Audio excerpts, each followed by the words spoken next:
Now when all the kings west of the Jordan heard about these things, the kings in the hill country, in the western foothills, and along the entire coast of the Mediterranean Sea as far as Lebanon, the kings of the Hittites, Amorites, Canaanites, Perizzites, Hivites and Jebusites, they came together to wage war against Joshua and Israel.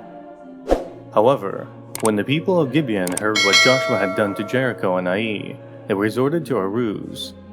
They went as a delegation whose donkeys were loaded with worn-out sacks and old wineskins, cracked and mended. They put worn and patched sandals on their feet and wore old clothes. All the bread of their food supply was dry and mouldy. Then they went to Joshua in the camp at Gilgal, and said to him and the Israelites, "We have come from a distant country. Make a treaty with us." The Israelites said to the Hivites, "But perhaps you live near us, so how can we make a treaty with you?" "We are your servants," they said to Joshua. But Joshua asked, "Who are you and where do you come from?" They answered, "Your servants have come from a very distant country, because of the fame of the Lord your God. For we have heard reports of him, all that he did in Egypt, and all that he did to the two kings of the Amorites east of the Jordan, Sihon king of Heshbon, and Og king of Bashan, who reigned in Ashtaroth.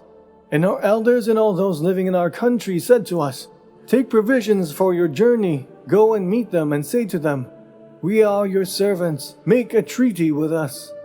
This bread of ours was warm when we packed it at home on the day we left to come to you. But now see how dry and moldy it is. And these wineskins that we filled were new, but see how cracked they are. And our clothes and sandals are worn out by the very long journey." The Israelites sampled their provisions but did not inquire of the Lord. Then Joshua made a treaty of peace with them to let them live, and the leaders of the assembly ratified it by oath. 3 days after they made a treaty with the Gibeonites, the Israelites heard that there were neighbors living near them. So the Israelites set out, and on the 3rd day came to their cities, Gibeon, Kephirah, Beeroth, and Kiriath-Jearim. But the Israelites did not attack them, because the leaders of the assembly had sworn an oath to them by the Lord, the God of Israel. The whole assembly grumbled against the leaders, but all the leaders answered, "We have given them our oath by the Lord, the God of Israel, and we cannot touch them now. This is what we will do to them. We will let them live, so that God's wrath will not fall on us for breaking the oath we swore to them." They continued, "Let them live, but let them be woodcutters and water carriers in the service of the whole assembly." So the leader's promise to them was kept. Then Joshua summoned the Gibeonites and said, "Why did you deceive us by saying we live a long way from you, while actually you live near us? You are now under a curse. You will never be released from service as woodcutters and water carriers for the house of my God." They answered Joshua, "Your servants were clearly told how the Lord your God had commanded his servant Moses to give you the whole land and to wipe out all its inhabitants from before you. So we feared for our lives because of you, and that is why we did this.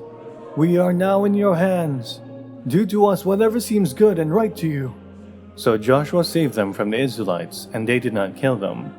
That day he made the Gibeonites woodcutters and water carriers for the assembly, to provide for the needs of the altar of the Lord at the place the Lord would choose.